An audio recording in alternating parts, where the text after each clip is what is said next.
نبی اسلام نے ارشاد فرمایا کوئی بندہ ایسا نہیں کہ لا الہ الا اللہ کہے اور اس کے لیے آسمانوں کے دروازے نہ کھل جائیں یہاں تک کہ یہ کلمہ سیدھا عرش تک پہنچتا ہے، یہ بشرطے کہ وہ گناہ کبیرہ سے بچنے والا، یعنی بندہ گناہ کبیرہ سے بچے تو اس کا جو پڑھا ہوا کلمہ ہے وہ سیدھا اللہ تعالیٰ تک پہنچ جاتا ہے۔ جب بندہ کلمہ طیبہ پڑھتا ہے اللہ تعالیٰ اس بندے کے سب گناہوں کی بخشش فرما دیتے ہیں۔ نبی اسلام نے ارشاد فرمایا کہ عرش کے سامنے نور کا ایک ستون ہے، جب کوئی اے ستون ٹھہر جا، وہ عرض کرتا ہے کہ اللہ کیسے ٹھہروں، حالانکہ کلمہ طیبہ پڑھنے والے کی ابھی تک مغفرت نہیں ہوئی، چنانچہ اللہ تعالیٰ فرماتے ہیں اچھا میں نے اس کی مغفرت کر دی تو وہ ستون ٹھہر جاتا ہے۔ آپ اندازہ لگائیے یہ کتنا اہم کلمہ ہے کہ اس کے پڑھنے پر اللہ تعالیٰ بندے کے گناہوں کی بخشش فرما دیتے ہیں۔ ایک مرتبہ نبی علیہ السلام ایک گھر میں موجود تھے تو آپ نے ارشاد فرمایا کہ اس مجمع میں کوئی غیر مسلم ہے؟ اجنبی سے مراد غیر مسلم تھا کہ کوئی غیر مسلم ہے؟ صحابہ نے عرض کیا کوئی نہیں۔ ارشاد فرمایا کواڑ بند کر دو، دروازہ بند کر دو۔ اس کے بعد ارشاد فرمایا ہاتھ اٹھاؤ اور کہو لا الہ الا اللہ، تو سب صحابہ نے ہاتھ اٹھائے اور پڑھا لا الہ الا اللہ، پڑھتے رہے۔ پھر نبی رسول نے فرمایا الحمدللہ، اے اللہ تو نے مجھے وہ کلمہ دے کر بھیجا ہے کہ اس کلمے پر جنت کا وعدہ کیا ہے اور تو وعدہ خلاف نہیں ہے۔ اس کے بعد حضور صلی اللہ علیہ وسلم نے ہم سے ارشاد فرمایا کہ خوش ہو جاؤ اللہ نے تمہاری مغفرت فرما دی۔ نہیں، یہ کلمہ اتنا عظیم ہے کہ نبی علیہ السلام نے کلمہ پڑھایا اور پھر خوشخبری دی جنت کی ان سب لوگوں کو۔ کلمہ طیبہ ایمان کی تازگی کا سبب ہے، چنانچہ نبی صلی اللہ علیہ وسلم نے فرمایا جددوا ایمانکم، اپنے ایمان کی تجدید، اپنے ایمان کو رینیو کرتے رہا کرو۔ تو صحابہ کہتے ہیں ہم نے کوشچن کیا اے اللہ کے رسول کیف، ہم کیسے کریں؟ فرمایا اکثروا من قول لا الہ الا اللہ، فرمایا کہ تم لا الہ پڑھتے رہا کرو، تمہارا ایمان تجدید یعنی رینیو ہوتا جائے گا، تازہ ہوتا جائے گا۔ تو یہ کلمہ انسان کے ایمان کو تازہ کر دیتا ہے۔ پھر کلمہ طیبہ جنت کی کنجی ہے۔ نبی صلی اللہ علیہ وسلم نے فرمایا مفاتیح الجنت شہادت اللہ الہ الا اللہ، کہ لا الہ الا اللہ کہنا یہ جنت کی کنجی ہے۔ پھر مومن کی زندگی کا اول اور آخر کلمہ طیبہ، جب بچہ بولنا شروع کرتا ہے تو اس کو اللہ کا نام کہلوانا چاہیے اور ماں باپ کو چاہیے کہ کلمہ پڑھنا سکھائیں تاکہ زندگی کی ابتدا کلمے سے ہو۔ اسی طرح جب کوئی بندہ دنیا سے فوت ہونے لگتا ہے آخری وقت میں نبی صلی اللہ علیہ وسلم نے فرمایا اس کو کلمہ پڑھاؤ، کلمے کی تلقین کرو۔ اب اگر وہ مرتے وقت بھی کلمہ پڑھ لیتا ہے اور اس نے شروع میں بھی کلمہ پڑھا تھا تو پوری زندگی کے گناہ اللہ اس کی وجہ سے معاف فرما دیتے ہیں، کیونکہ اس نے شروع میں اور آخر میں کلمہ پڑھا ہوتا ہے۔ کہ اللہ تعالیٰ کے حبیب صلی اللہ علیہ وسلم نے ارشاد فرمایا کہ لیس من عبد یقول لا الہ الا اللہ مئۃ مرہ الا بعثہ اللہ تعالی یوم القیامت ووجہہ کالقمر لیلۃ البدر، کہ جو بندہ دن میں 100 مرتبہ لا الہ الا اللہ کا ذکر کرتا ہو اللہ تعالیٰ قیامت کے دن اس کو اس حال میں کھڑا کریں گے کہ اس کا چہرہ 14ویں رات کے چاند کی طرح چمکتا ہوگا۔ آپ اندازہ لگائیے یہ کتنی عظیم عبادت ہے۔ دن میں 100 مرتبہ پڑھنا تو بہت چھوٹا سا عمل ہے۔ ہر نماز کے بعد ہم 20 مرتبہ پڑھنے کا اگر معمول بنا لیں تو بھی 100 مرتبہ ہو سکتا ہے، یا صبح و شام میں کوئی وقت نکال کے 100 مرتبہ پڑھ لیں، یا دفتر آتے جاتے گاڑی میں بیٹھے ہوئے 100 مرتبہ پڑھنے کا معمول بنا لیں تو ہمارا چہرہ قیامت کے دن 14ویں رات کے چاند کی طرح منور ہوگا۔ پھر ایک حدیث میں آتا ہے کہ جو بندہ 70,000 مرتبہ کلمہ پڑھتا ہے اللہ اس کے گناہوں کو معاف کر دیتا ہے۔ ہمارے اکابرین اپنے لیے اپنی زندگی میں 70,000 مرتبہ کلمہ پڑھنے کا نصاب پورا کرتے تھے۔ امام قرطبی رحمت اللہ علیہ ایک بڑے مفسر ہیں، وہ فرماتے ہیں کہ ایک نوجوان تھا جو ذاکر شاغل تھا اور اس کے بارے میں لوگ کہتے تھے جی کہ یہ بڑا صاحب کشف ہے، جنت اور جہنم کی باتیں بتاتا ہے۔ فرماتے ہیں لیکن مجھے تردد تھا کہ پتہ نہیں ٹھیک ہے یا نہیں۔ ایک دن ایک مجلس میں وہ بیٹھا تھا، اچانک اس نے چیخ ماری اور کہنے لگا کہ میری والدہ کو جہنم کا عذاب ہو رہا ہے، اب اس کو پسینے آ رہے ہیں اور وہ بے ہوش ہوتا جا رہا ہے۔ امام قرطبی فرماتے ہیں میں نے اپنے دل میں سوچا کہ میں نے 70,000 مرتبہ کلمے کا نصاب کئی مرتبہ پڑھا ہے اگر میں ایک نصاب اس کی والدہ کو بخش دوں تو میرا تو نقصان نہیں، اس کی والدہ کا فائدہ ہو جائے گا۔ فرماتے ہیں کہ میں نے اپنے دل میں نیت کر لی اور میرے سوا اور اللہ کے سوا کوئی نہیں جانتا تھا کہ میں نے یہ عمل کیا۔ جیسے ہی میں نے 70,000 والا نصاب اس کی والدہ کو بخشا، وہ ٹھیک ہو کے بیٹھ گیا اور کہنے لگا اللہ نے میری والدہ کے عذاب کو ختم کر دیا اور اس کو جنت عطا فرما دی۔ امام قرطبی رحمۃ اللہ فرماتے ہیں اس سے مجھے 2 فائدے ہوئے۔ ایک تو 70,000 مرتبہ کلمہ پڑھنے پر بخشش کا جو خوشخبری ہے اس کے یقین ہو گیا، اور دوسرا یہ یقین ہو گیا کہ یہ نوجوان جھوٹا نہیں، یہ نوجوان سچا ہے۔ کلمہ طیبہ اللہ کے عذاب سے امن ہے۔ چنانچہ نبی صلی اللہ علیہ وسلم نے حضرت جبرائیل علیہ السلام سے نقل فرمایا کہ اللہ تعالیٰ کا ارشاد ہے کہ میں ہی اللہ ہوں، میرے سوا کوئی معبود نہیں، لہذا میری ہی عبادت کیا کرو۔ جو شخص تم میں سے اخلاص کے ساتھ لا الہ الا اللہ کی گواہی دیتا ہوا آوے گا وہ میرے قلعے میں داخل ہو جائے گا، اور جو میرے قلعے میں داخل ہوگا وہ میرے عذاب سے بچ جائے گا۔ تو لا الہ الا اللہ کا پڑھنا اللہ تعالیٰ کے عذاب سے بندے کو بچا دیتا ہے۔ پھر کلمہ طیبہ ابلیس کے لیے باعث ہلاکت ہے۔ حدیث مبارکہ میں ہے کہ ابلیس نے کہا اہلکت الناس بالذنوب، میں نے لوگوں کو گناہوں کے ذریعے سے ہلاک کیا، واہلکونی بلا الہ الا اللہ والاستغفار، انہوں نے مجھے لا الہ الا اللہ پڑھ کر اور استغفار پڑھ کر انہوں نے مجھے ہلاک کر دیا۔ یعنی یہ لا الہ الا اللہ پڑھنا ابلیس کے لیے باعث ہلاکت ہے۔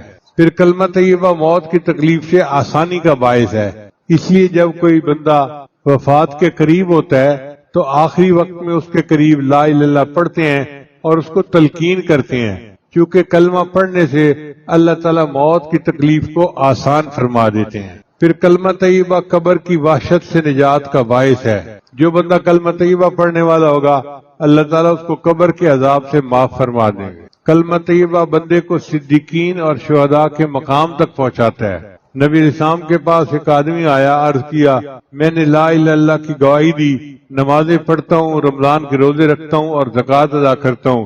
نبی علیہ السلام نے فرمایا جو بندہ ان اعمال پر ہے تو وہ صدیقین اور شہداء میں سے ہوگا، یعنی کلمہ کا ذکر کرنے والا قیامت کے دن اللہ اس کو صدیقین اور شہداء کے ساتھ درجہ عطا فرمائیں گے۔ پھر کلمہ طیبہ 99 دفتروں سے بھاری ہوگا۔ حدیث مبارکہ میں ہے قیامت کے دن اس امت کا ایک گناہگار ہوگا جس کے گناہ بہت زیادہ ہوں گے، 99 دفتر گناہوں کے ہوں گے۔ اس کی مثال ایسے سمجھیں کہ جیسے آپ کسی سبجیکٹ کے نوٹس بناتے ہیں، ایک کاپی ختم ہو جاتی ہے تو پھر دوسری کاپی، پھر تیسری کاپی، پھر چوتھی کاپی، اس کے بھی گناہ اتنے ہوں گے کہ گناہ لکھتے لکھتے 99 رجسٹر گناہوں کے بن جائیں گے۔ اتنا بڑا گناہگار ہوگا اس امت کا۔ اس کے ایک پلڑے میں 99 دفتر رکھ دیے جائیں گے اور دوسرے میں اس کے اعمال رکھ دیے جائیں گے، تو اعمال تھوڑے ہوں گے اور رجسٹر کا جو بوجھ ہوگا زیادہ ہوگا، تو وہ بندہ سمجھے گا کہ اب میری پکڑ ہو جائے گی۔ اللہ فرمائیں گے میرے بندے میں کسی پر ظلم نہیں کرتا، تیرا ایک عمل ہمارے پاس باقی ہے، ہم تجھے وہ دیتے ہیں۔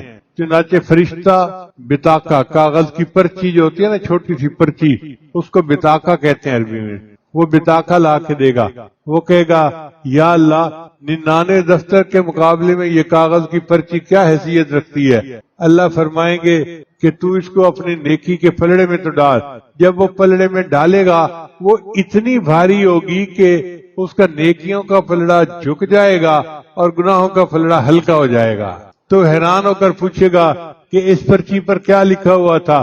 اس کے اوپر لکھا ہوگا لا الہ الا اللہ محمد الرسول اللہ، یعنی کلمہ اس نے پڑھا ہوگا، یہ کلمہ 99 دفتر گناہوں سے زیادہ بھاری ہو جائے گا قیامت کے دن۔ پھر کلمہ طیبہ ایمان کا سب سے اہم شعبہ ہے۔ نبی صاحب نے فرمایا کہ ایمان کے 70 شعبے ہیں اور ان میں سے سب سے اول شعبہ وہ لا الہ الا اللہ کہنا ہے۔ پھر کلمہ طیبہ شفاعت نبوی کا سبب ہے۔ جو بندہ کلمہ پڑھنے والا ہوگا قیامت کے دن نبی اسلام اس بندے کی شفاعت کریں گے۔ کلمہ طیبہ جان و مال کی حفاظت کا ذریعہ ہے۔ حدیث مبارکہ میں آتا ہے کہ ایک مرتبہ نبی علیہ السلام کا پتہ نہیں چل رہا تھا کہ محبوب علیہ السلام گھر میں ہیں یا کہیں باہر ہیں، تو صحابہ کرام تو بہت فکر مند رہتے تھے، چونکہ مدینہ طیبہ میں باہر سے کافر بھی آتے تھے تو خدشہ تھا کہ کوئی کاروائی نہ کر دے۔ تو ابو ریلہ کہتے ہیں کہ ہم لوگ فکر مند ہوئے کہ نبی علیہ السلام گھر میں بھی نہیں، کہاں ہیں، ہم تلاش میں نکلے تو کہتے ہیں کہ ایک انصار کا باغ تھا کھجوروں کا، میں اس باغ میں گیا، دروازہ تو تھا دوسری طرف، اس کا جہاں سے پانی نکلتا تھا نا وہ ذرا سوراخ بڑا تھا، میں اس سوراخ کے اندر سے جو ہے نا باغ کے اندر چلا گیا تو میں نے دیکھا کہ نبی السلام تشریف فرما ہے، میں خوش ہو گیا، اے اللہ کے حبیب صلی اللہ علیہ وسلم، ہم آپ کو ڈھونڈ رہے تھے، آپ کہاں ہیں، شکر ہے کہ آپ خیریت کے ساتھ یہاں موجود ہیں۔ تو نبی السلام نے فرمایا، ابو ہریرہ، ابھی میرے پاس جبریل علیہ السلام آئے تھے اور انہوں نے یہ خوشخبری دی کہ آپ کی امت کا جو بندہ کلمہ پڑھے گا اللہ تعالیٰ قیامت کے دن اس کے گناہوں کی بخشش فرما دیں گے۔ تو ابو ہریرہ نے پوچھا، اے اللہ کے وسلم، میں یہ جا کے سب کو بتا دوں؟ تو نبی السلام نے فرمایا، ہاں بتا دو۔ تو ابو ہریرہ نے کہا، اے اللہ کے حبیب صلی اللہ علیہ وسلم، میری بات کو کون مانے گا، کوئی چیز میرے پاس سند بھی ہونی چاہیے۔ تو نبی علیہ السلام نے اپنے نالین مبارک، جو جوتا مبارک تھا وہ دے دیا کہ یہ جوتا ثبوت کے طور پہ دکھا دینا۔ وہ کہتے ہیں کہ میں اس خوراک سے باہر نکلا اور آگے عمر لانوں سے میری ملاقات ہو گئی، تو میں نے ان کو خوشخبری سنائی کہ نبی علیہ السلام نے فرمایا ہے کہ جو بندہ کلمہ پڑھے گا اس کے گناہوں کی بخشش ہو جائے گی۔ عمر لانوں نے مجھے دھکا دیا اور کہا کہ چلو میں خود بات کرتا ہوں نبی علیہ السلام سے۔ چنانچہ یہ دونوں حضرات نبی علیہ السلام کی خدمت میں پیش ہوئے تو عمر اللہ نے پوچھا، اے اللہ کے حبیب صلی اللہ علیہ وسلم، آپ نے یہ ارشاد فرمایا ہے؟ نبی علیہ السلام نے فرمایا، ہاں میں نے یہ کہا ہے۔ تو عمر اللہ نے کہا، اے اللہ کے حبیب صلی اللہ علیہ وسلم، میرا مشورہ یہ ہے اس بات کو عام نہ کیجیے ورنہ لوگ گناہوں پہ جرأت کرنے لگ جائیں گے کہ جب کلمہ گو ہیں تو گناہ تو معافی ہو جانے ہیں، اب کرو جو گناہ کرتے ہیں۔ دانائی یہ ہے، حکمت یہ ہے کہ نہ کیجیے۔ تو نبی اسلام خاموش ہو گئے۔ تو خاموشی اپنی جگہ، مگر خوشخبری تو امت کو مل گئی نا کہ کلمہ پڑھنے پر اللہ تعالیٰ بندے کے سب گناہوں کو معاف فرما دیتے ہیں۔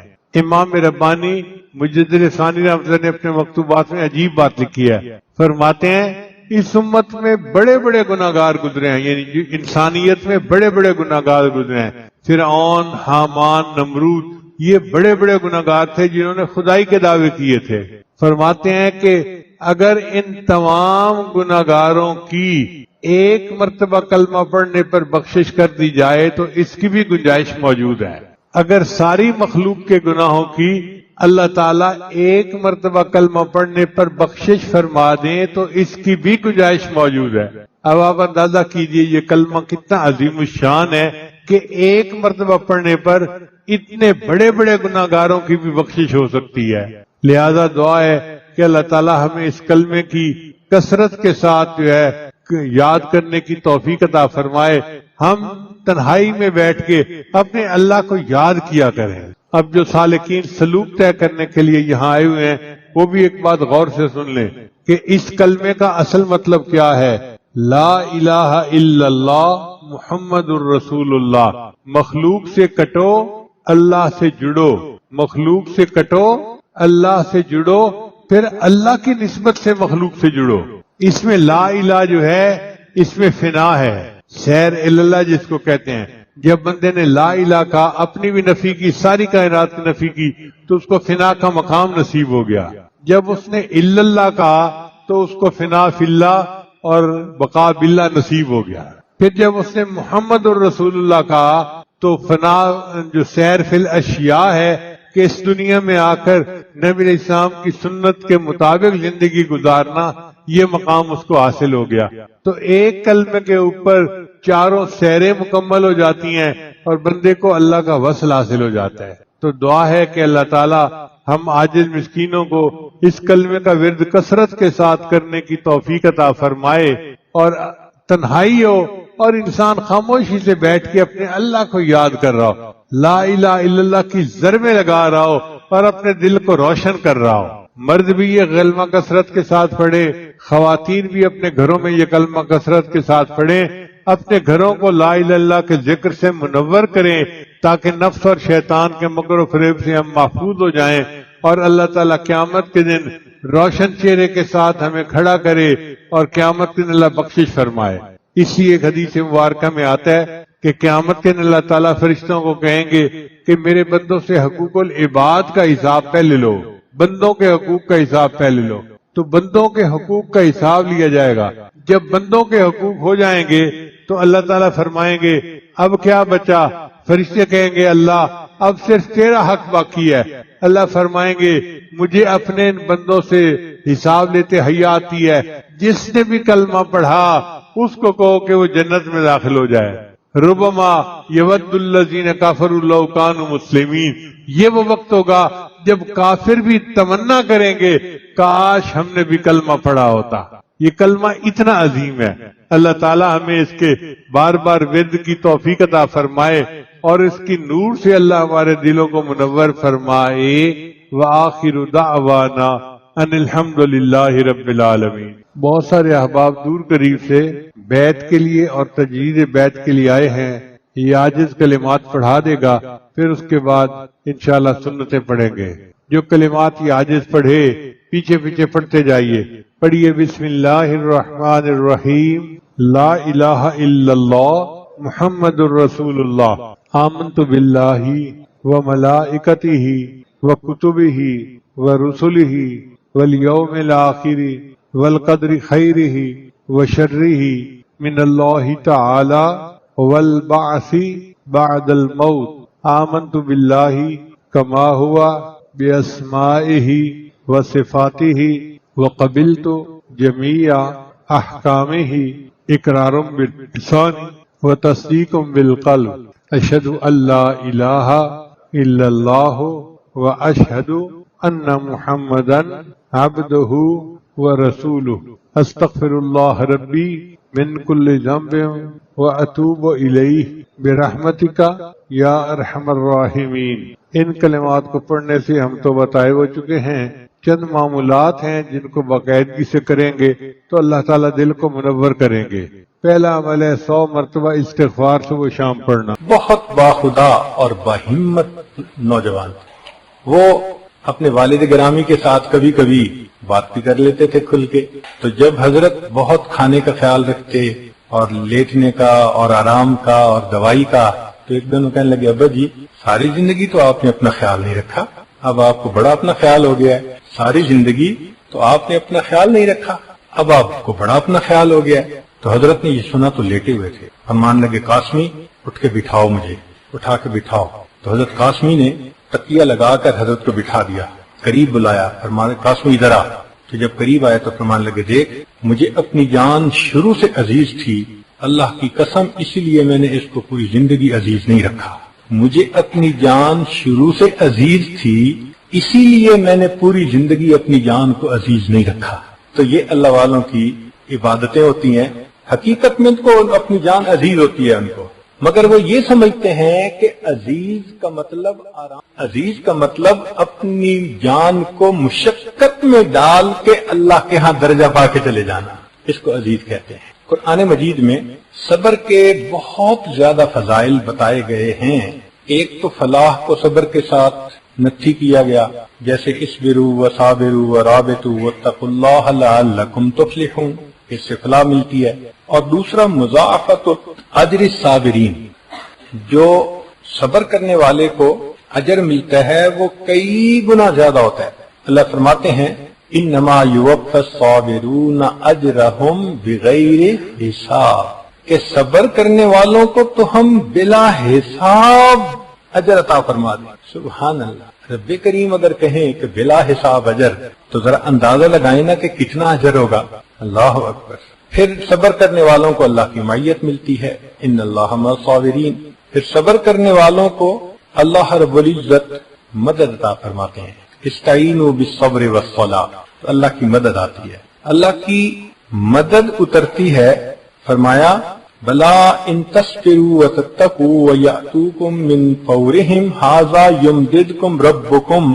سبحان اللہ، یعنی فرشتوں کے نازل ہونے کی بشارت ان کو دے رہے ہیں کہ تم نے صبر کیا، اس وجہ سے بخمسۃ آلاف من الملائکۃ مسومین۔ نبی اسلام نے فرمایا ان النصر مع الصبر، کہ اللہ کی مدد تو صبر والے کے ساتھ ہوتی ہے، تو جو صبر کرتا ہے اللہ کی مدد ملتی ہے، اور اس صبر کی وجہ سے اللہ کی حفاظت ہوتی ہے۔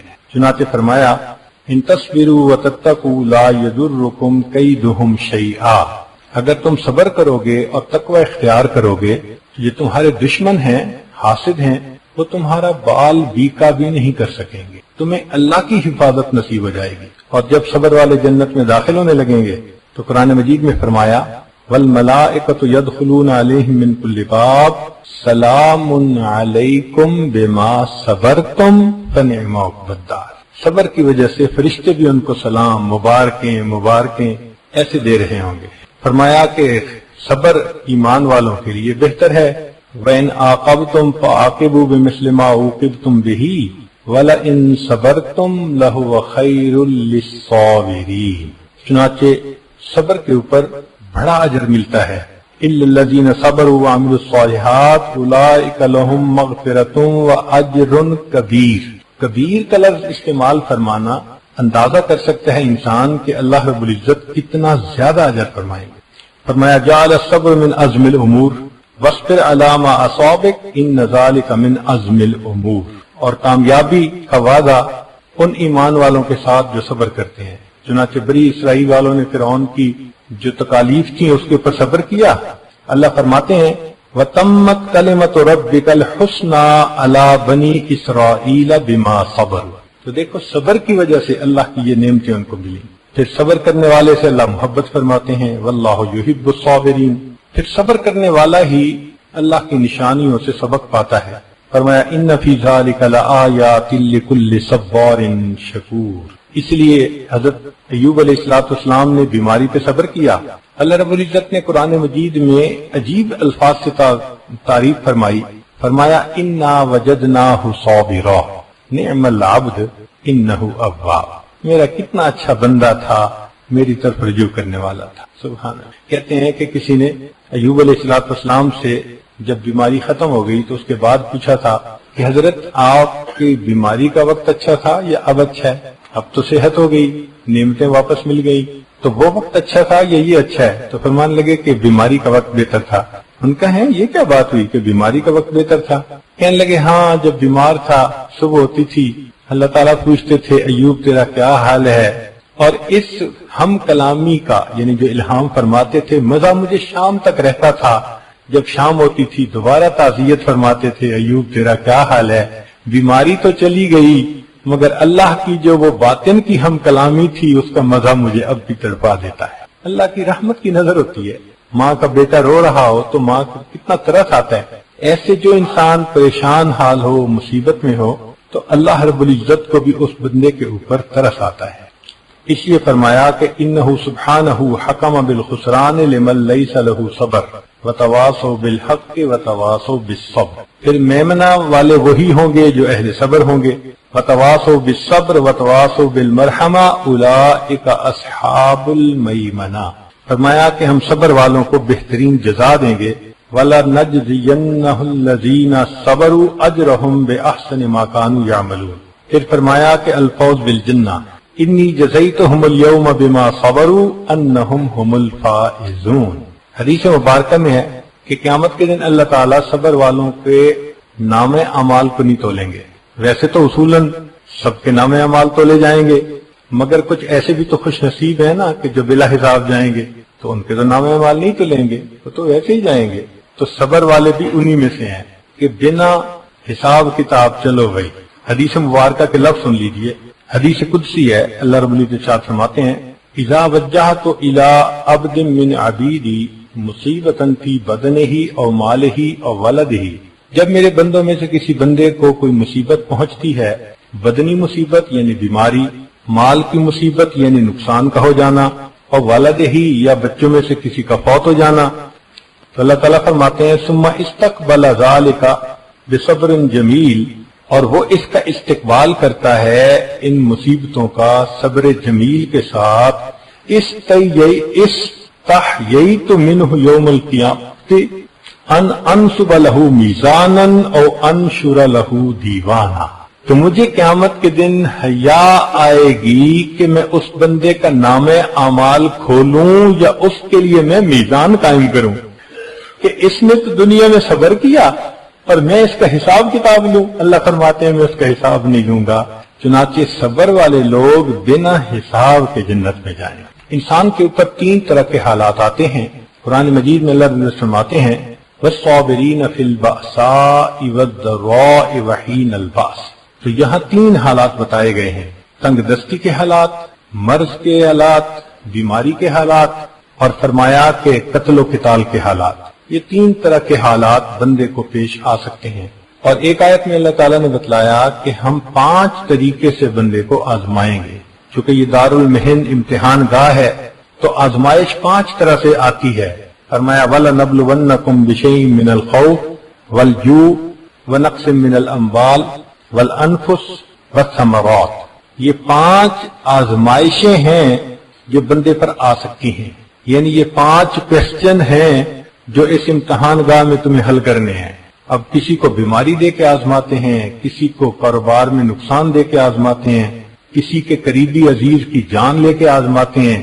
یہ مختلف آزمائشیں ہیں، یہ آتی ہی رہتی ہیں بندے کے اوپر، بدل بدل کے آتی ہیں، مگر فرماتے ہیں وَبَشِّرِ الصَّابِرِينَ، جو ان حالات میں صبر کرنے والے ہیں، اے میرے پیارے محبوب صلی اللہ علیہ وسلم ان کو بشارت دے دیجیے، ان کو مبارک دے دیجیے، ان کو خوشخبری دے دیجیے۔ اب یہ بات سمجھ میں نہیں آتی کہ مصیبت اور پریشانی آتی کیوں ہے، تو اللہ جزائے خیر دے ہمارے اکابر کو کہ انہوں نے اس کو بھی کھول کے بیان کیا۔ چنانچہ ہمارے اسلاف نے لکھا ہے کہ انسان کے اوپر مصیبت 2 وجوہات سے آتی ہے۔ پہلی وجہ انسان کی کوتاہیاں، اس کے گناہ، اس کے کرتوت، ما اصابکم من مصیبت فبما کسبت ایدیکم۔ اللہ فرماتے ہیں تمہیں جو مصیبت آتی ہے تمہارے ہاتھوں کی کمائی ہوتی ہے۔ اس کی مثال یوں سمجھ لیجئے کہ غلطی ہوئی تو تھپڑ پڑ گیا، کہ بندہ بھی گناہ کرتا ہے تو اللہ تعالیٰ اس کو سمجھانے کے لیے کوئی مصیبت بھیج دیتے ہیں۔ جب مصیبت آتی ہے نا پھر انسان ذرا جاگتا ہے، پھر آنکھیں کھولتا ہے، پھر جو 5 وقت کی نماز بھی نہیں نہ پڑھتا وہ پوچھتے حضرت میں تہجد میں کیا پڑھا کروں۔ اب پریشانی جو آ گئی ہے، کہاں فرض نماز نہیں ہوتی تھی، کہاں تہجد میں بھی پڑھائیاں ہو رہی ہیں۔ تو یہ یاد رکھیے خوشیاں سلاتی ہیں اور غم جگاتے ہیں، خوشیاں سلاتی ہیں اور غم جگاتے ہیں۔ سبحان اللہ۔ ابن عطا اللہ اسکندری رحمۃ اللہ علیہ نے ایک عجیب بات لکھی ہے۔ پہلی مرتبہ جب میں نے پڑھی تو میں نے اس بات کو پڑھنے کے بعد مستقل بیٹھ کے ان کی مغفرت کی دعا کی، اتنا میرا دل خوش ہوا اس بات پہ۔ تو وہ کہنے لگے کہ مقصود پیچھے یہ تھا کہ جب بندہ غافل ہو جاتا ہے تو اللہ مصیبت، بیماری، پریشانی بھیجتے ہیں تاکہ یہ بندہ حقیقت کو پہچان لے، اللہ کے در کی طرف آ جائے۔ تو فکرہ عجیب لکھتے ہیں، وہ فرماتے ہیں، اس کا ترجمہ سنیے کہ پاک ہے وہ پروردگار، پاک ہے وہ پروردگار جو غفلت میں پڑے ہوئے بندوں کو، پاک جو غفلت میں پڑے ہوئے بندوں کو پریشانیوں اور مصیبتوں کی زنجیروں میں جکڑ جکڑ کر اپنے در کی طرف واپس کھینچ رہا ہوتا ہے۔ پاک ہے وہ پروردگار جو غفلت میں پڑے ہوئے بندوں کو پریشانیوں اور مصیبتوں کی زنجیروں میں جکڑ جکڑ کر اپنے در کی طرف واپس کھینچ رہا ہوتا ہے۔ اللہ اکبر۔ واقعی یہ غم نہ ہوتے تو انسان تو پھر جنت کی کوشش ہی نہ کرتے، وہ تو پکا اپنے لیے جہنم کو خرید لیتے۔ یہ تو شکر ہے کہ اللہ تعالیٰ کی طرف سے حالات ایسے آ جاتے ہیں کہ انسان کی آنکھ کھل جاتی ہے کہ میں کر کے آ رہا ہوں، اسے اپنی اوقات یاد آ جاتی ہے، اس کے لیے واپسی کا راستہ اللہ نے کھول دیا۔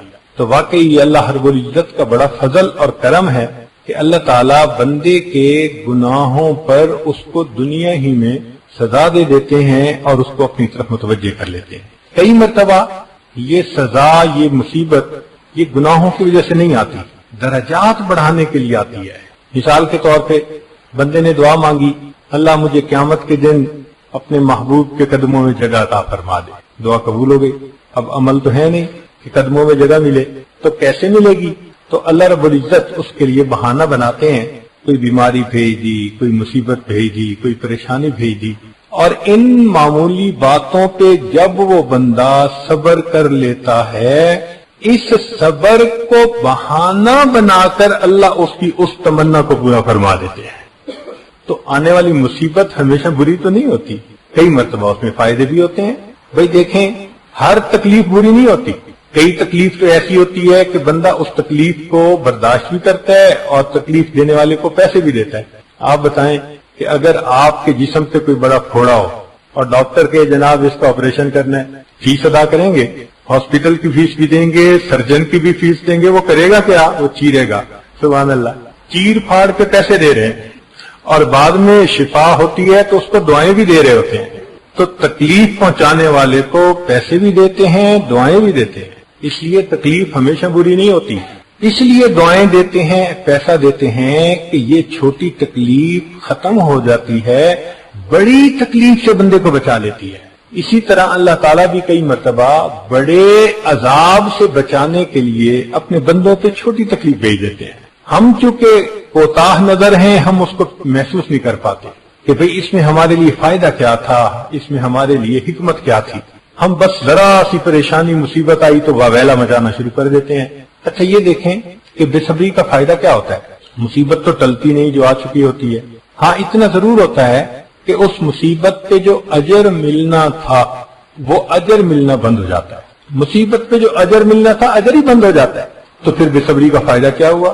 اس سے تو بہتر تھا انسان صبر کرتا، تو اس کی وجہ سے اجر کا تو امیدوار ہوتا نا. تو فرمایا پہلی بات ما اصابکم من مصیبت فبما کسبت ایدیکم، اور دوسرا فرمایا ما اصاب من مصیبت فباذن اللہ، جو مصیبت تمہیں پہنچتی ہے اللہ کے علم سے، اللہ کی مرضی ہے.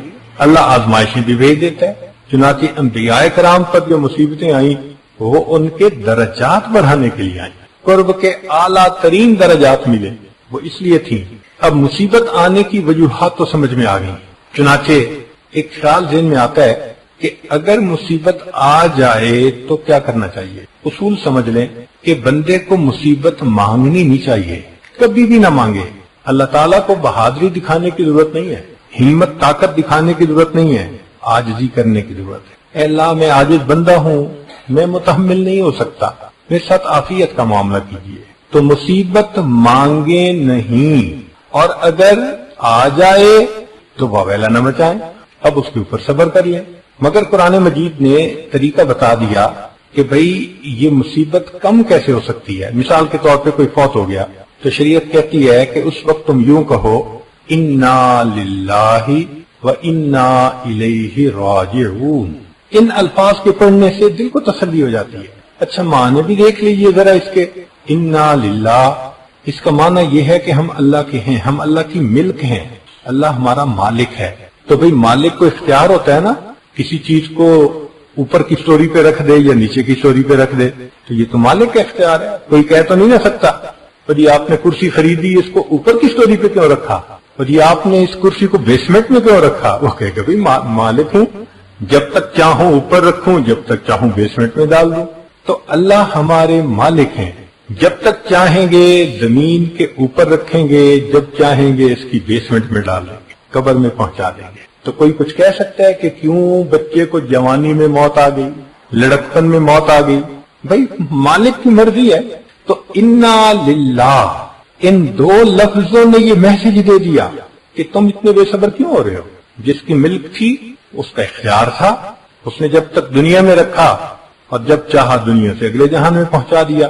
تو انا للہ کے الفاظ پڑھ کر وہ جو غم ہوتا ہے وہ تھوڑا کم ہو جاتا ہے. اب اگلی بات کہ دل کہتا ہے کہ اللہ ملک آپ کی تھی، ملکیت تھی، آپ نے بیٹا ماں سے تو لے لیا، مگر ماں کا تو دل دکھتا ہے نا، اور ملاقات کا دل چاہتا ہے تو ماں کیا کرے. تو اللہ نے بتلا دیا کہ دیکھو ملاقات کی دو صورتیں ہیں. ایک تو یہ کہ وہ واپس آ جائے تمہارا بیٹا، یہ پاسبل نہیں کہ مرنے کے بعد کوئی واپس آئے. ہاں ایک صورت یہ ہے کہ اپنے وقت پہ جب تم مرو گے تو ہم تجھے اس سے ملا دیں گے. یہ ملاقات کی دوسری صورت پاسبل ہے. اس لیے فرمایا کہ انا للہ و انا الیہ. تو پڑھنے والے کو تسلی ہو رہی ہوتی ہے کہ اچھا وہ اگر گیا ہے تو میں نے بھی تو جانا وہی ہے نا. اچھا عجیب بات ہے کہ جب سفر دونوں کا ہونا پھر کوئی پریشانی نہیں ہوتی. مثال کے طور پہ چھوٹی بچی ہے حنانا، وہ روتی ہے، وہ چاہتی ہے کہ بس میں اپنے بڑوں کے ساتھ رہوں. جب ایک دفعہ آنا تھا اس کو چھوڑ کے اس نے تو رو رو کے بے حال ہو گئی، ترس آتا تھا اس کو دیکھ. ہم نے سوچا کہ بھئی ہم اس کو آئندہ اس طرح نہیں چھوڑیں گے، تو ہم نے اگلی دفعہ اس کے لیے بھی عمرے کی ٹکٹ کروا لی یا حج کی ٹکٹ تھی. مگر اللہ کی شان کہ ہماری سیٹ 3 دن پہلے کی تھی اور اس کی سیٹ 3 دن بعد کی تھی. اب اس کی ماں نے اس کو سمجھانا شروع کر دیا کہ ہم نے بھی جانے اور دادا ابو نے بھی جانے، فلاں نے بھی جانے، مگر ان کی فلائٹ پہلے ہے، ہماری بعد میں ہے، ہم بھی جا رہے ہیں۔ 3 دن اس بچی کو جب یہ سمجھاتے رہے تو ہم حیران ہوئے کہ اس بچی نے ایئرپورٹ پہ ہنستے ہوئے ہمیں الوداع کیا۔ وہ بچی جس نے پہلے ہنگامہ کیا تھا، سمجھ نہیں آتی تھی کہ اس کے آنسو کیسے روکیں، اب اس بچی نے اتنا اچھا بہیو کیا۔ ریزن کیا تھی؟ اب اس بچی کے ذہن میں یہ تھا کہ یہ جدائی لمبی نہیں، ان کی فلائٹ آج ہے اور ہماری فلائٹ 2 دن کے بعد ہے۔ اس دن مجھے ایک بات سمجھ میں آ گئی کہ اللہ آپ نے جو فرما دیا کہ تم مصیبت کے وقت یہ پڑھ لیا کرو کہ انا للہ، بھئی تمہاری فلائٹ تو چلی گئی، مسئلہ اتنا نہیں، انا الیہ، 2 دن بعد ہماری بھی فلائٹ آنے والی ہے، تو پھر یہ چیز بندے کے لیے برداشت کرنی آسان ہو جاتی ہے۔ نبی علیہ الصلوۃ والسلام نے ایک اور طریقہ بتایا غم گھٹانے کا، فرمایا کہ اگر کوئی بھی تمہارا قریبی پیارا لوڈ ون فوت ہو جائے تو تم اس وقت میری جدائی کو بھی یاد کیا کرو۔ حدیث پاک اذا اصیب احدکم بمعصیۃ بمصیبۃ فلیذکر مصیبۃ بی، کہ جب تم میں سے کسی کو کوئی مصیبت پہنچے تو وہ میری جدائی والی مصیبت کو یاد کر لے، کیونکہ وہ مصیبت تو اعظم المصائب، بڑی مصیبتوں میں سے تھی، سب سے بڑی مصیبت۔ صحابہ رضی اللہ عنہم کے لیے نبی علیہ الصلوۃ والسلام کی جدائی سے بڑی مصیبت اور کوئی نہیں تھی، اس سے بڑا دکھ نہیں تھا۔ اس لیے کسی نے کہا فاصبر لكل مصیبت وتجلدی واعلم بان المرء غیر مخلدی فاذا ذکرت مصیبتا ومصابها فاذکر مصابک بالنبی محمد۔ تو محبوب صلی اللہ علیہ وسلم کی جدائی والے ہی ان کی مصیبت کو یاد کر لینا، یہ چھوٹی مصیبتیں بہت آسان ہو جائیں گی۔ حضرت اقدس رحمۃ اللہ علیہ تھانوی رحمۃ اللہ علیہ لکھتے ہیں کہ مصیبت کو کم کرنے کا بہترین طریقہ یہ ہے کہ آدمی غور کرے اس آیت پر، ان اللہ مع الصابرین، کہ صبر کرنے والے کے ساتھ اللہ ہوتے ہیں۔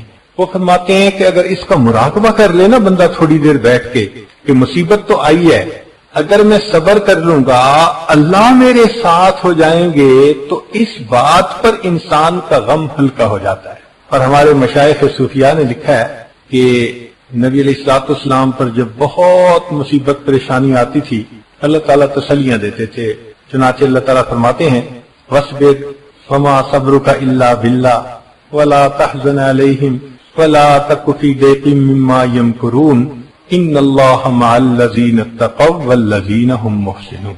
اور ایک جگہ فرمایا وَلِرَبِّكَ فَاصْبِرْ، اے میرے محبوب اپنے رب کی خاطر صبر کر۔ اور ایک جگہ فرمایا وَاصْبِرْ فَإِنَّكَ بِأَعْيُنِنَا، اے محبوب صبر کیجئے، آپ ہماری آنکھوں کے سامنے ہیں، ہم آپ کو دیکھ رہے ہیں۔ تو حضرت تھانوی رحمۃ اللہ فرماتے ہیں کہ جب مصیبت آئے تو بندہ یہ سوچے کہ اس حال میں اللہ محبت کی نظر سے مجھے دیکھ رہے ہیں، تو وہ مصیبت آسان ہو جاتی ہے۔ جیسے کسی عاشق نے کہا تھا بجرم عشق تو امی کشند ہو غائیس، تو نیز برسر باما عجب تماشائی، کہ اے محبوب تیرے عشق کے جرم میں مجھے قتل کیا جا رہا ہے، ذرا تو کھڑکی کھول کے جو ہے جھانک لے اور دیکھ لے کہ میں اس وقت تیرے نام پہ اپنے آپ کو قربان کر رہا ہوں۔ تو فرماتے ہیں کہ دنیا کے محبوب جو ہیں وہ یہ الفاظ کہتے ہیں، تو جو اللہ کے عاشق ہوں ان پر کوئی مصیبت آئے تو وہ تو پھر اس پہ پریشان نہیں ہوتے، اس کو من جانب اللہ سمجھتے ہیں۔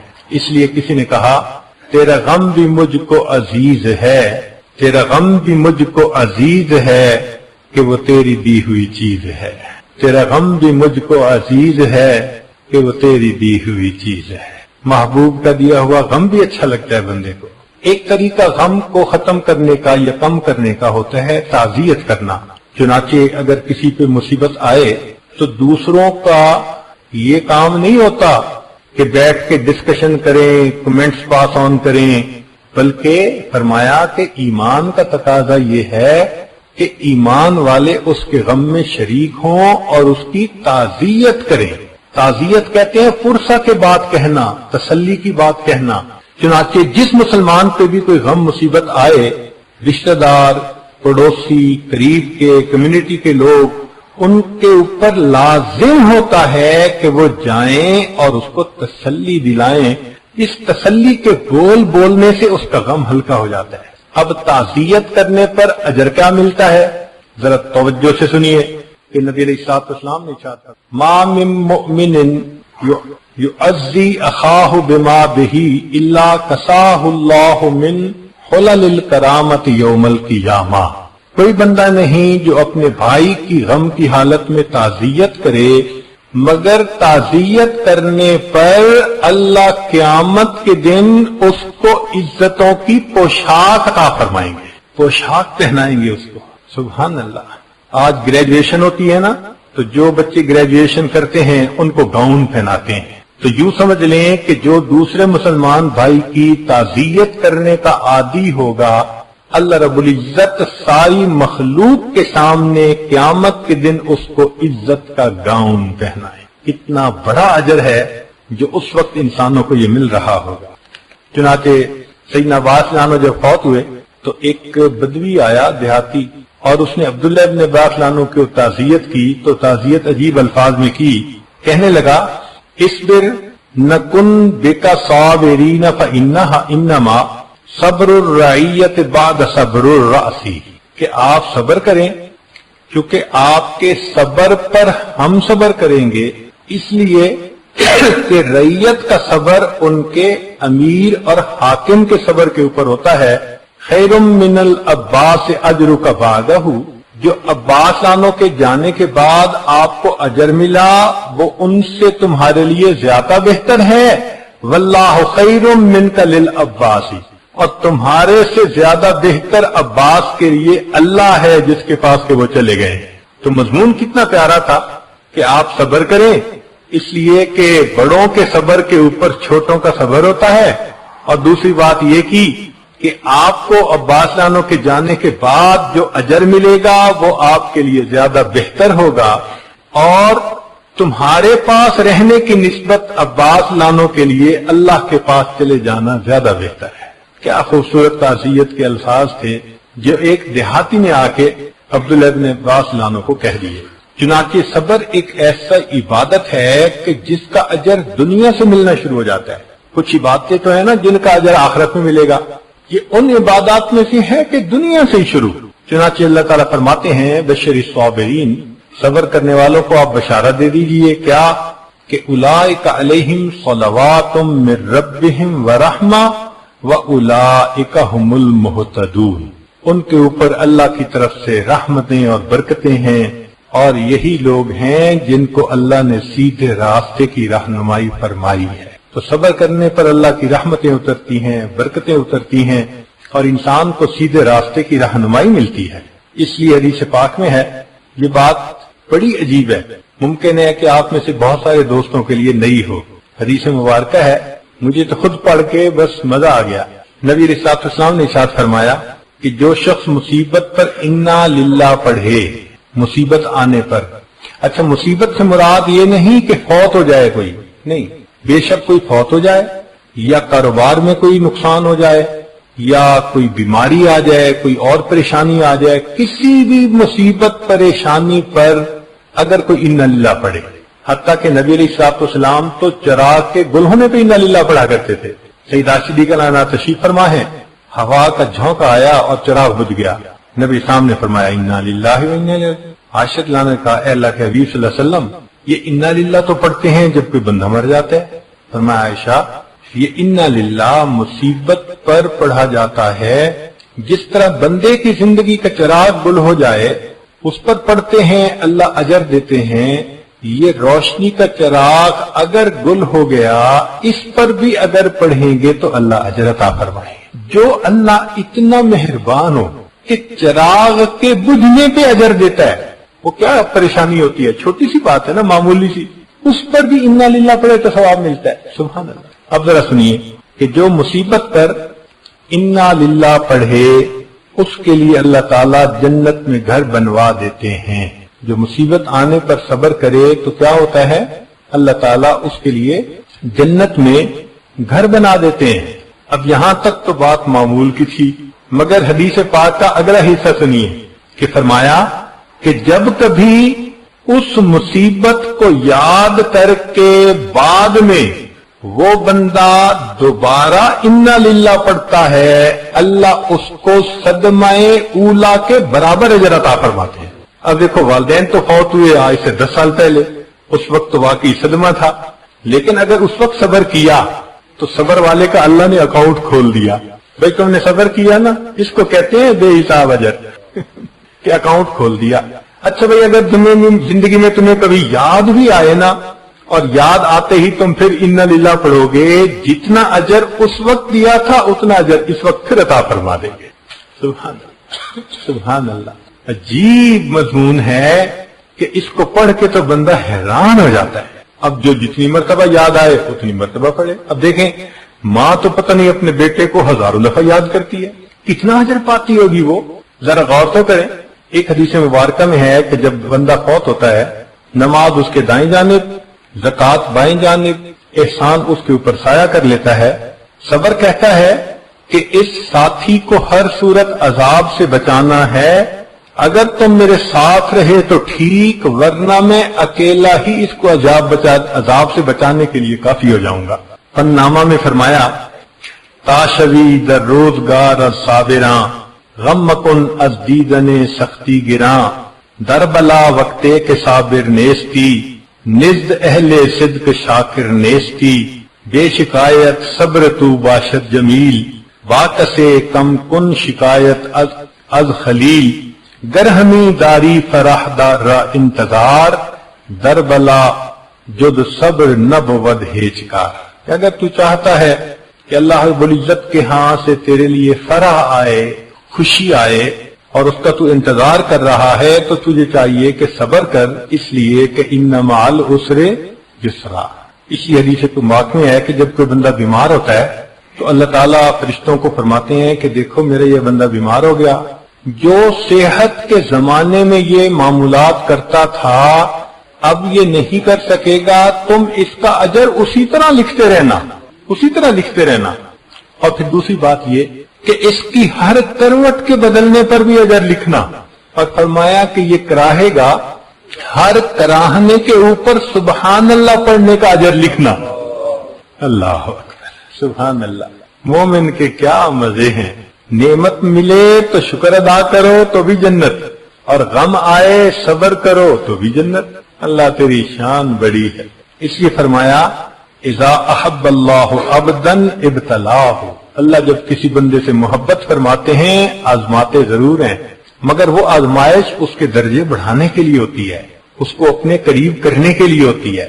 تم دیے باد مخالف سے نہ گھبرا اے عقاب، یہ تو چلتی ہے تجھے اونچا اڑانے کے لیے۔ تو یہ غم جو آتے ہیں نا اونچا اڑاتے ہیں۔ ہماری زبان میں کہتے ہیں سکھ دکھاں تو دیواں وار، دکھاں آن ملائم یار۔ ان سکھوں کو میں دکھوں پہ قربان کر دوں، دکھوں نے مجھے میرے یار سے ملا دیا، دکھوں نے مجھے میرے یار سے ملا دیا۔ چنانچہ حضرت مجد رسانی رحمۃ اللہ علیہ فرماتے ہیں کہ انسان کی تربیت اللہ تعالیٰ دونوں طرح سے کرتے ہیں، کبھی جمال کی تجلیات کے ذریعے سے اور کبھی جلال کی تجلیات کے ذریعے سے۔ جب جمال کی تجلیات ہوتی ہیں تو بہاریں ہوتی ہیں، رزق کی فراوانی، عزت کی فراوانی، لوگوں کی زبان پہ تعریفیں، گھروں میں محبتیں، پیار، آسانیاں، یہ اللہ تعالیٰ کی جمال کی نظر ہونے کی دلیل ہوتی ہے۔ اور کبھی کبھی اللہ تعالیٰ بندے کو جلال کی تجلی سے بھی آزماتے ہیں۔ تو جب جلال کی تجلی ہوتی ہے، کوئی فوت ہو جاتا ہے، کوئی بیمار ہو جاتا ہے، کاروبار میں لاس ہو جاتا ہے، کوئی اور ایسا کام ہو جاتا ہے کہ جس سے ذلت ہوتی ہے، خواہ کا کوئی مسئلہ بن جاتا ہے، کوئی نہ کوئی ایسی دکھ پریشانی کی بات بن جاتی ہے، تو بندہ سمجھ لے کہ اب میری جلال کی تجلیات سے تربیت ہو رہی ہے۔ مگر فرماتے ہیں کہ عجیب بات یہ ہے کہ جب جمال کی تجلیات ہوتی ہیں تو سالوں کی عبادت پر وہ ترقی نہیں ملتی کہ جب جلال کی تجلیات آتی ہیں صبر کرنے پر لمحوں میں وہ ترقی مل جاتی ہے۔ اگر لوگوں کو مصیبت کے صبر کے اوپر اجر کا پتہ چل جائے تو یہ تو اللہ سے مصیبت مانگنے پہ تیار ہو جائیں گے، اتنا اجر ہوتا ہے۔ مگر مشائخ نے منع کیا کہ مصیبت کوئی نہ مانگے، اللہ تعالیٰ کو بہادری دکھانے کی کوئی ضرورت نہیں، وہ بن آزمائے بھی اجر دے سکتا ہے۔ تو تو اس لیے ابدیت ہی دکھائیں کہ اللہ بس کمزور ہوں، میں اس قابل نہیں ہوں ناپ تول کے، بس تو ویسے ہی مہربانی فرما دے اور اجر عطا فرما دے۔ چنانچہ غم کم کرنے کا ایک طریقہ کہ بندہ یہ سوچے کہ میرے گناہوں کی میل دھوئی جا رہی ہے۔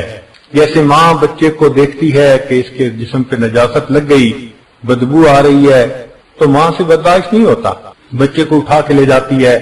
اب بچہ رو رہا ہوتا ہے مگر وہ اس کا رونا برداشت کرتی ہے، پانی ڈال کے دھوتی ہے، چاہے سردی کا موسم ہو چاہے کچھ ہو، اور جب بچہ دھل جاتا ہے پھر اس کو پاؤڈر خوشبو لگا کے اچھے کپڑے پہنا کے لاتی ہے تو دیکھنے والے اس کو گود میں لے لیتے ہیں۔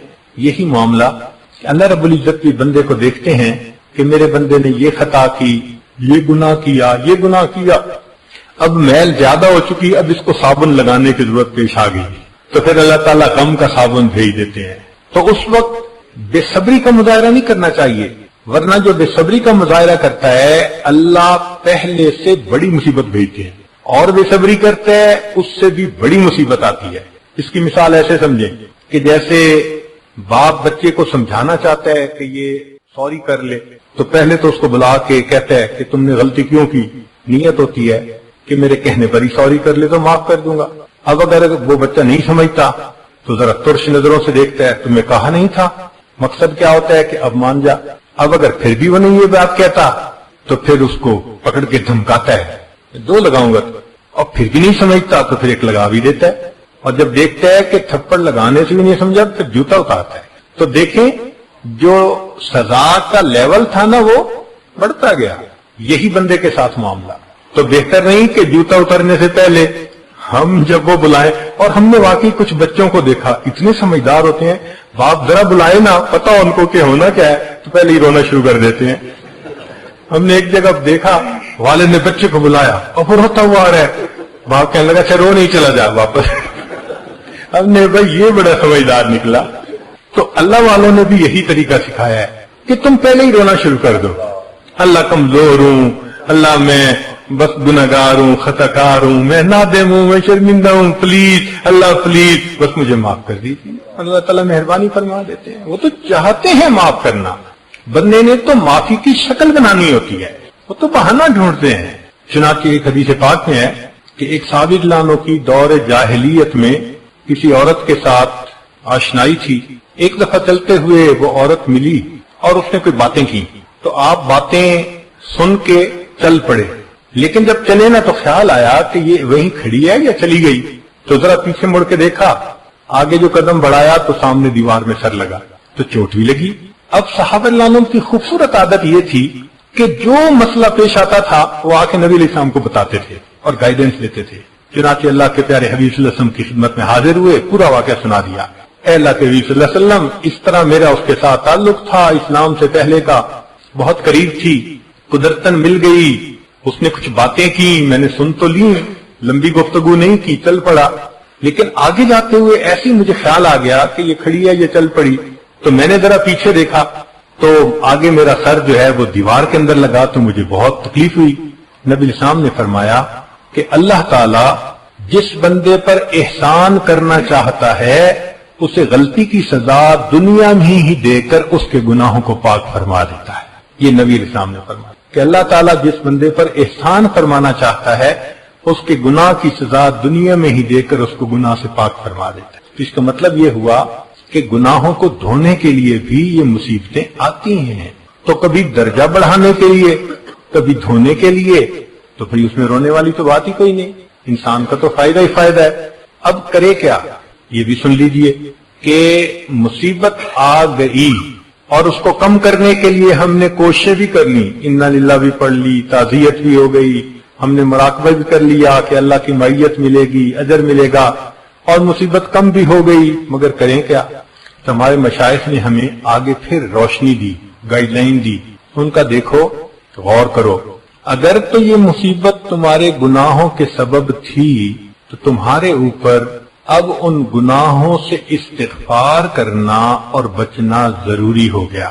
تم استغفار زیادہ کرو گے تو یہ مصیبتیں رک جائیں گی، ورنہ جب تک معافی نہیں مانگو گے، ایک تھپڑ کے بعد دوسرا پھر تیسرا، یہ تسبیح ٹوٹ کے دانے گرتے جائیں گے اور پہلے سے بڑی مصیبت آتی جائے گی۔ اس لیے بہتر ہے کہ جلدی توبہ کر لو.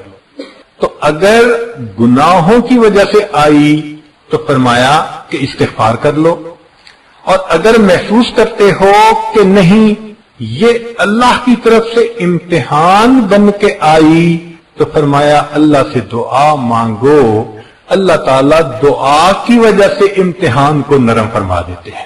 تو دو ہی ہمارے پاس علاج ہیں اس کے، دونوں کام کریں. اس لیے کہ ہم نہیں جانتے کہ یہ کیوں آئی.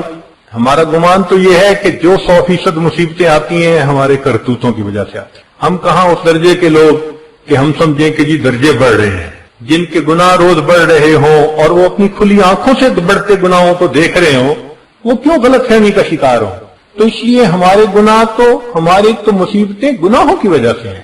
اس لیے اب ہمیں استغفار بھی کرنا چاہیے اور اللہ سے دعا بھی کرنی چاہیے کہ اللہ ہم اس قابل نہیں، لیکن تو ہمیں ثابت قدم فرما دے، ہمارے لیے اس مصیبت کا برداشت کرنا آسان فرما دے. نبی علیہ الصلوۃ والسلام نے صحابہ عنہم کی ذہن سازی فرمائی، صحابہ عنہم کی ذہن سازی فرمائی کہ بھئی ایسے نہیں کہ بھئی بالکل پریشانی گھر نہیں ہونی چاہیے دنیا میں. کوئی جنت تھوڑی ہے کہ پریشانی نہیں ہوگی، پریشانیاں تو آئیں گی، یہ تو معمول کی زندگی ہے. اور یہ بھی نہیں کہ جی آئی کیوں ابھی ختم ہو، نہیں، برداشت بھی کرنا چاہیے. تو اس کی باقاعدہ صحابہ کو تعلیم دی، ان کی ذہن سازی فرمائی، ان کی تربیت فرمائی. ذرا غور کیجئے، ایک انصاری عورت آئی، آ کے کہنے لگی اے اللہ کے نبی صلی اللہ علیہ وسلم بخار آتا ہے اور میں بہت کمزور ہو گئی ہوں اور میں بخار سے بہت پریشان ہوں، آپ میری شفا کی دعا مانگیں. نبی علیہ السلام نے فرمایا تم چاہو تو میں بخار ختم ہونے کی دعا کروں اور تم چاہو تو تمہیں جنت ملنے کی دعا کروں. وہ کہنے لگی اللہ کے نبی صلی اللہ علیہ وسلم جنت کی دعا کر دے، میں کوئی رسک نہیں لینا چاہتی. تو نبی صاحب نے فرمایا اللہ اس کو جنت عطا فرمائے. اب بخار دور ہونے کی دعا نہیں کی، بات سمجھتے ہیں نا، سمجھایا کہ دیکھو چھوٹی سی پریشانی ہے، اس کو برداشت کر لو اللہ کی طرف سے.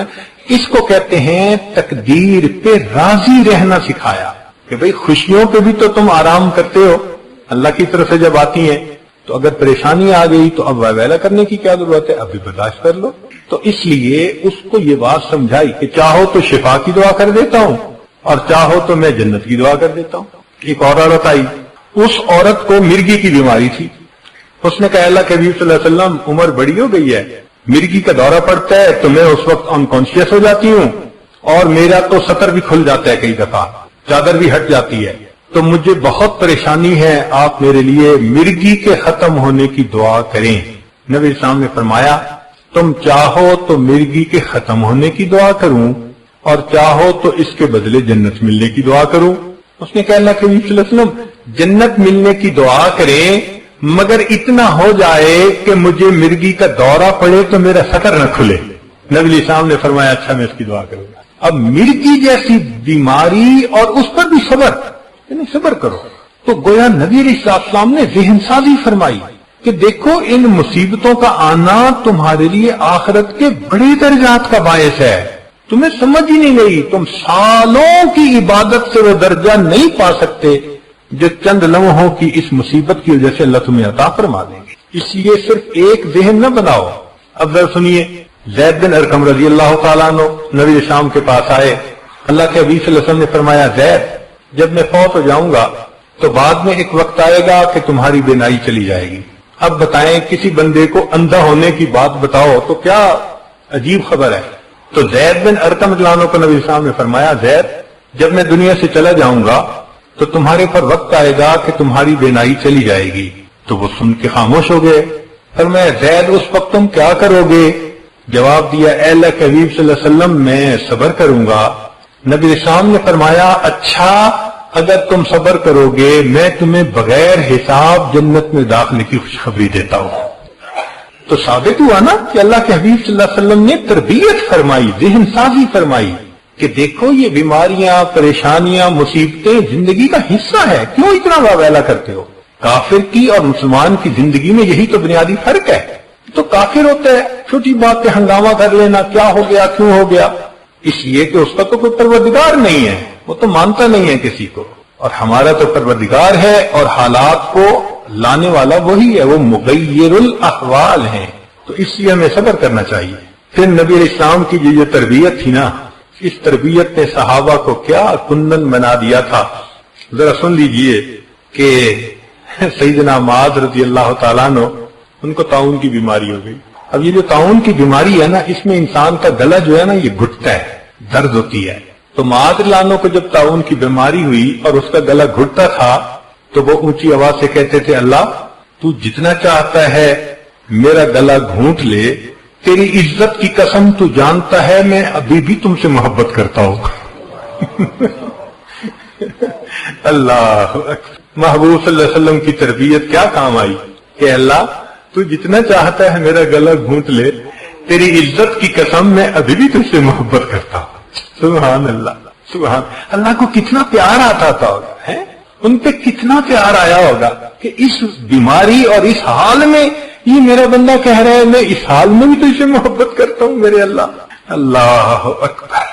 مرد تو مرد تھے، عورتوں کے بھی دل نبی علیہ الصلوۃ والسلام نے بہت بڑے بنا دیے تھے. ام سلیم رضی اللہ تعالیٰ عنہ عورت ذات ہیں، خاوند پردیس میں ہے، پیچھے بیٹے کی ولادت ہوئی اور جب جس رات خاوند نے پہنچنا تھا چند گھنٹے پہلے بیٹے کی وفات ہو گئی. اب بتائیں ماں بیٹے کی وفات پر کیا کرتی ہے؟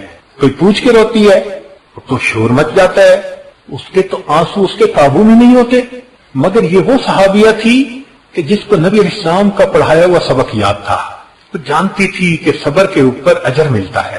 اب اس نے سوچا میں رہوں گی، میرا خاوند پردیس سے آئے گا اور آتے ہی اسے بچے کی موت کی خبر ملے گی تو وہ مسافر پہنچتے ہی پریشان ہوگا اپنے گھر پہ، تو اس کا دل دکھے گا، تو میں بیوی کا کیا فائدہ. اس نے بیٹے کی وفات کی بات کو اپنے دل میں رکھا، نہلا دیا، بچے کے اوپر کپڑا ڈال دیا اور خود بن سنور کے تیار ہو گئی. ذرا غور کیجئے، میاں آئے، پوچھا میں اتنے مہینے پہلے گیا تھا تو آپ اس وقت حاملہ تھیں، کیا بنا؟ اللہ نے بیٹا دیا تھا. ان کا بیٹا کہاں ہے؟ کہنے لگا بڑا پرسکون ہے. اب پرسکون کا لفظ ایسا کہہ دیا جو زو مانا تھا کہ خاوند سمجھا سویا ہوا ہے، چلو بھائی رات کا وقت ہے، صبح اٹھیں گے تو ملاقات کر لیں گے. اور وہ تو کہہ رہی تھی کہ پرسکون ہے، مرنے کے بعد پرسکون ہو جاتا ہے بچہ. تو خاوند کو نہیں اندازہ ہوا، چنانچہ انہوں نے کھانا کھایا. پھر رات کا جو وقت تھا میاں بیوی نے بات چیت کی، حتیٰ کہ اس رات وہ اکٹھے بھی ہوئے، ملے بھی صحیح. ذرا تصور کیجئے جس ماں کے بیٹے کی لاش چارپائی پہ سامنے پڑی ہو، کیا سینے میں دل ہے اس کا کہ اپنے خاوند کی خوشی کی خاطر وہ اپنے خاوند کے ساتھ وقت گزار رہی ہے. اس کا دل تو رو رہا ہوگا نا اندر سے بچے کی جدائی پہ، تو اس کے دل کی کیا حالت ہوگی. قربان جائیں صحابیات نے نبی اسلام کی تعلیمات کو کیسے قبول کیا. چنانچہ جب خاوند اپنی ضرورت سے فارغ ہو گیا، ریلیکس ہو گیا، سو بھی لیا، صبح اٹھا تو صبح مسجد میں جانے سے پہلے وہ پوچھتی ہیں اگر کوئی آدمی کسی کو امانت دے اور پھر کچھ عرصے کے بعد واپس مانگے تو کیا کرنا چاہیے؟ اس نے کہا بھائی امانت دے اور واپس مانگے تو واپس دینی چاہیے. کہنے لگے خوش ہو کے دینی چاہیے یا غمزدہ ہو کے؟ اس نے کہا خوش ہو کے دینی چاہیے. کہنے لگی اچھا. پھر اللہ نے بھی آپ کو بیٹے کی امانت عطا فرمائی تھی، اللہ نے آپ کے پہنچنے سے کچھ دیر پہلے وہ امانت واپس لے لی. آپ بخوشی جائیں اپنے بیٹے کو قبر میں ڈال کر اللہ کی امانت اللہ کے سپرد کرائے. یہ عورت کہتی ہے سبحان اللہ.